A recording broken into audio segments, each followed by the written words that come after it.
We begin, though, this morning in Surfside, Florida, where search and rescue efforts are back underway after the remaining part of the collapsed condo building was demolished late last night.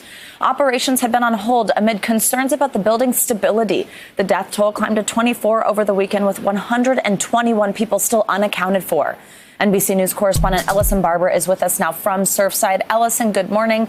We saw that dramatic video of the final part of the building coming down last night. How is this demolition going to help rescue teams? Could it lead to new discoveries? What do they think is going to happen here? Yeah, so it was just before 10:30 last night when we started to hear pops, and then within seconds, that entire building, what was left of Champlain Towers South, collapsed to the ground. Residents who lived nearby that building, they were told to shelter in place and to close their windows because of the dust that would inevitably follow. Crews demolished this building with a process known as energetic felling.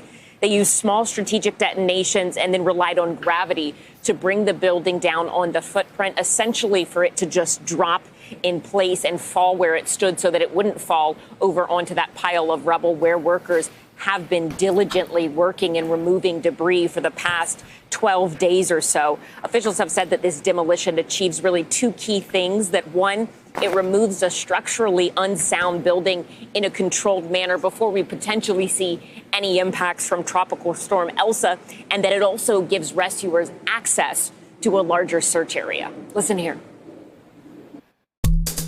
Bringing the building down in a controlled manner is critical to expanding our scope of search, as you know, in the pile, and allowing us to search in the area closest to the building, which has currently not been accessible to the teams given the great risk to our first responders due to the instability of the. So this seemed to be a very necessary demolition, but of course necessary rarely means easy for the families of those unaccounted for. There was the potential that, yes, this could expand this search area and maybe help bring their loved ones home, whether that is alive or simply recovered. I have to tell you, many of those families, they are still desperately hoping for a miracle. But of course, there was also the possibility that if this didn't fall exactly right, that their family members who were still under the rubble, those efforts to recover them could be further complicated. Then you have people who survived this initial collapse who were never able to return to their homes, their pets, their family photos, all of those memories gone with this collapse. So, Savannah, a lot of wide-ranging emotions here.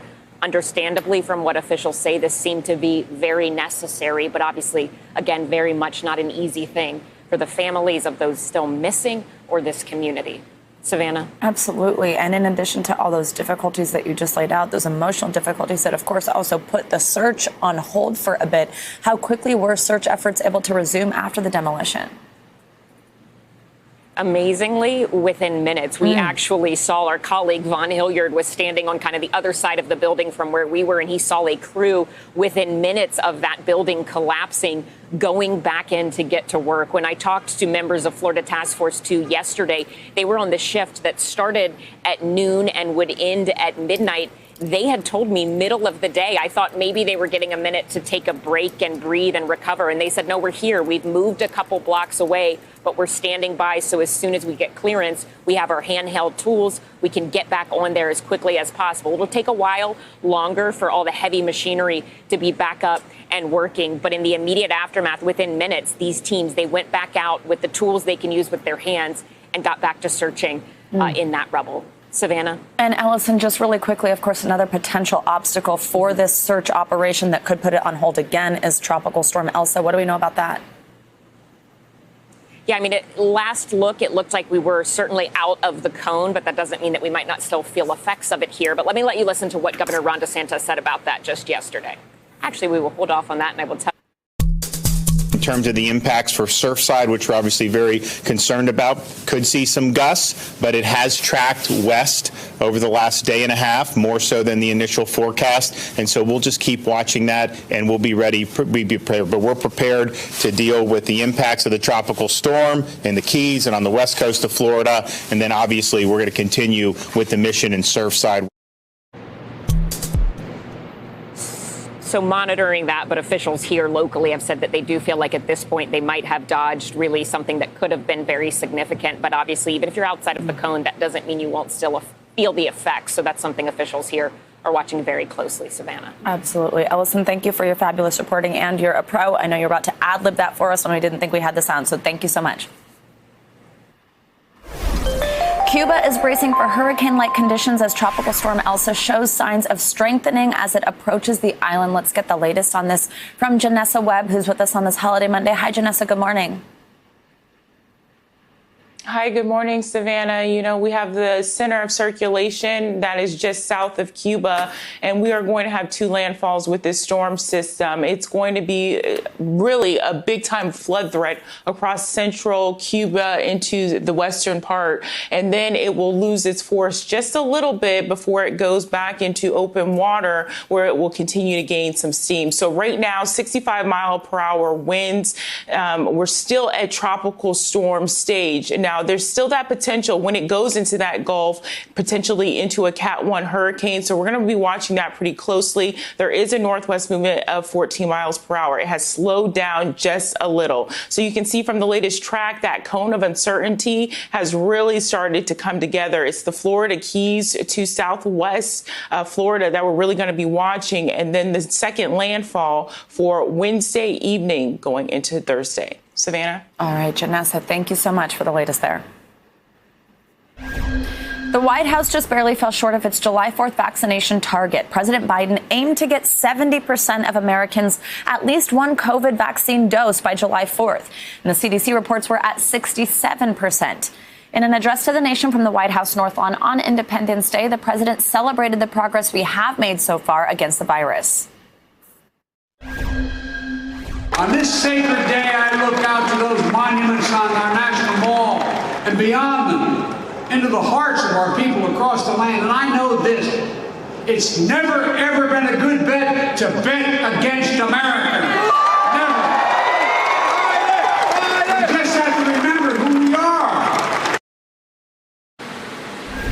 NBC News senior White House reporter Shannon Pettypiece joins us now. Shannon, good morning. Now, the president may not have hit that ambitious vaccination target, but he's still trying to get more shots in arms. Can you tell us more about his address last night to the country? What did he say? Well, and he was using this high-profile platform to try and urge people to go out and get vaccinated, calling it a patriotic duty and touting the accomplishments the administration has made, thanking scientists and researchers, but again, trying to push to get that next percentage, that final holdout group of people vaccinated. Here's a little bit more of what he had to say. But the best defense against these variants is to get vaccinated. My fellow Americans, it's the most patriotic thing you can do. So please, if you haven't gotten vaccinated, do it. Do it now. For yourself, for your loved ones, for your community, and for your country. And you mentioned falling short of that 70% goal. By our calculations at NBC News, it does look like, though, he will hit it later this month, probably by the end of July. Now, Shannon, over the weekend, you reported on NBCnews.com that the administration may be running out of incentives to encourage vaccinations, though. I mean, how's the White House going to face this challenge? And what do you mean? What have we run out of here? Right. Well, administration officials are basically saying don't expect for any big new initiative. There's not some new lever they have to pull. They're saying look for them to do more of what they've been doing. So getting information out to people through public messaging campaign, through community leaders, making the vaccine even more convenient, more places, more hours to get it, door-to-door knocking, just more of the same, and hoping that over time they can chip away of these holdouts so far by making it more convenient and putting encouragement and incentive out there. But, you know, they really are in this stage where you've got about 30% of people, according to poll numbers, who say they probably won't get it. And so that is something the administration really is going to try and overcome in the coming months. All right. Shannon Pettypiece, thank you so much.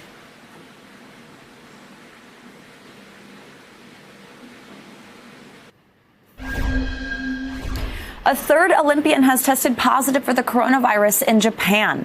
The athlete, a member of the Serbian men's rowing team, tested positive during a screening at a Japanese airport. He was sent to a medical facility, and the 4 other members of his team are now in isolation. This comes after 2 members of the Ugandan Olympic team tested positive last month. The head of the Ugandan delegation says the team is fully vaccinated with the AstraZeneca vaccine. Let's now bring in NBC News Now correspondent Priscilla Thompson, who is on set with us. She's going to unpack what's happening in Tokyo as well as everything else going on with coronavirus. So first, Priscilla, this is obviously a concern. These Olympic teams testing, we are just starting to get these athletes there who are getting situated at their training facilities.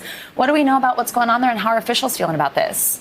Yeah, so Tokyo reported more than 715 coronavirus cases on Saturday, and that is the highest number that they have reported there in the last 5 weeks. And so that is certainly very concerning. The number ticked down a little bit on Sunday, but this, of course, comes as thousands of people are getting to that area as the Olympic Games are set to begin in a few weeks. And so officials there are looking at what restrictions are going to be placed on domestic spectators. As a reminder, there are not going to be any foreign spectators there. And they're also looking at possibly expanding pandemic restrictions in the capital city in order to sort of tap down on those cases. Savannah. Now let's talk here back at home and the Delta variant. We actually have the California Department of Public Health reporting that it's now the dominant strain in California.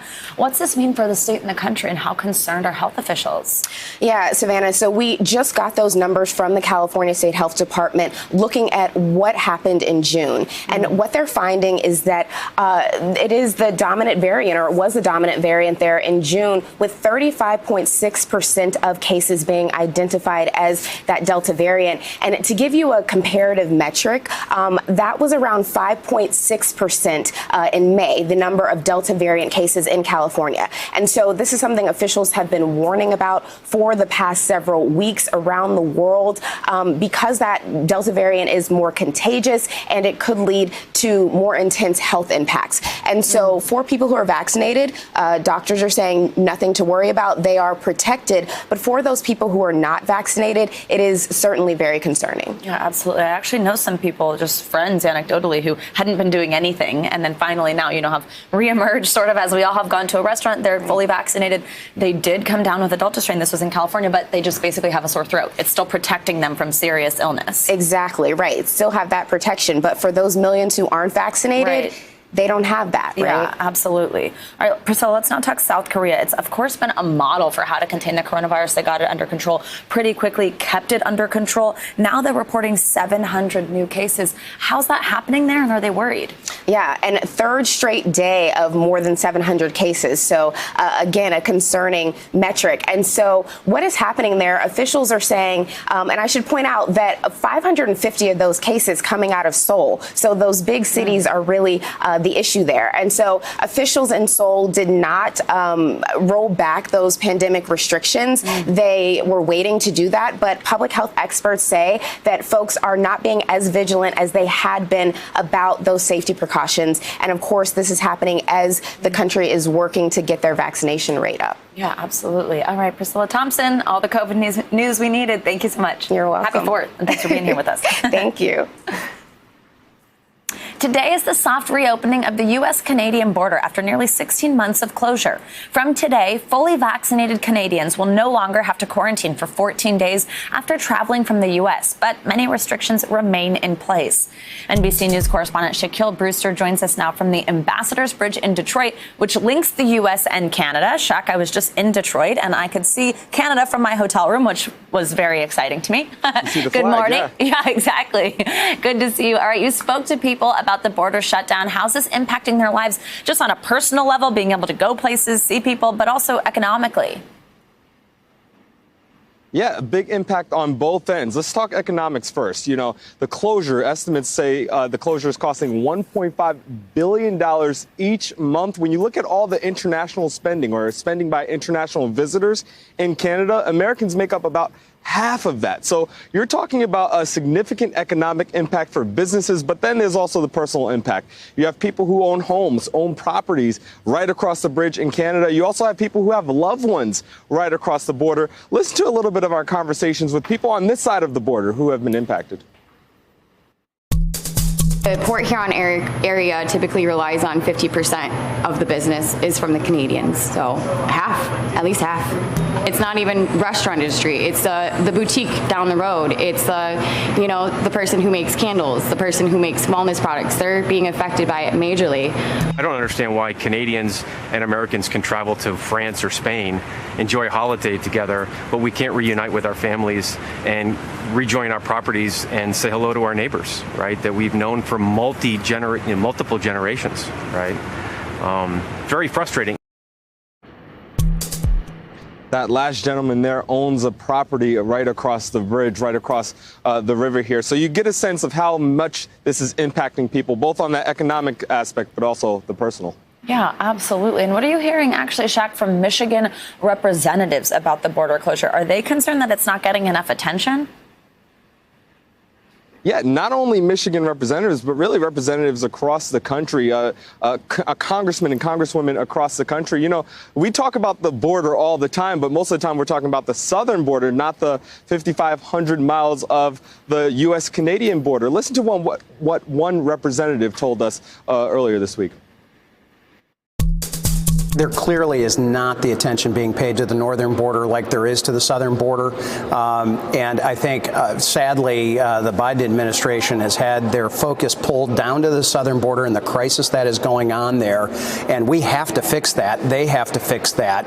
But that doesn't mean we should be ignoring the northern border. And frankly, for those of us in Michigan, you head east into Canada, not just north. So, I mean, these are friends and neighbors that we should be treating each other better than this, and it's sad that we're at this spot. You mentioned the big headline earlier that Canada is starting to pull back some of those restrictions starting today. But we know that it won't go back any further until at least July 21st. But you're hearing pressure from members of Congress, from people who have loved ones right across the bridge. They're pressuring the Canadian government. They're pressuring the United States government to reopen this border as soon as possible. Savannah? And Chuck, what's President Biden saying in response? I mean, we know he was in Michigan this weekend as part of his Midwestern tour. Did this come up at all, reopening the border? That's right. He was in Traverse City, and he actually did not bring this up that much. He's been fairly quiet on this issue. We did hear from the Canadian Prime Minister this weekend, Justin Trudeau, who said that this is a significant step forward, he called it, in this phased reopening that he's rolling out that begins later today. But he's also saying that he's going to use what we see over the next couple of weeks and months with the slow reopening. He's going to use that to determine when the border will fully reopen. So that just gives us a sense that this is not reopening anytime soon. So you can expect pressure on him to increase, but you can also expect pressure on President Biden to continue to increase. You have some members of Congress asking for the United States to unilaterally open their side of the border, independent of whatever Canada decides to do. Savannah? All right, Shaquille Brewster, thank you so much. Hey, NBC News viewers, thanks for checking out our YouTube channel. Subscribe by clicking on that button down here and click on any of the videos over here to watch the latest interviews, show highlights, and digital exclusives. Thanks for watching.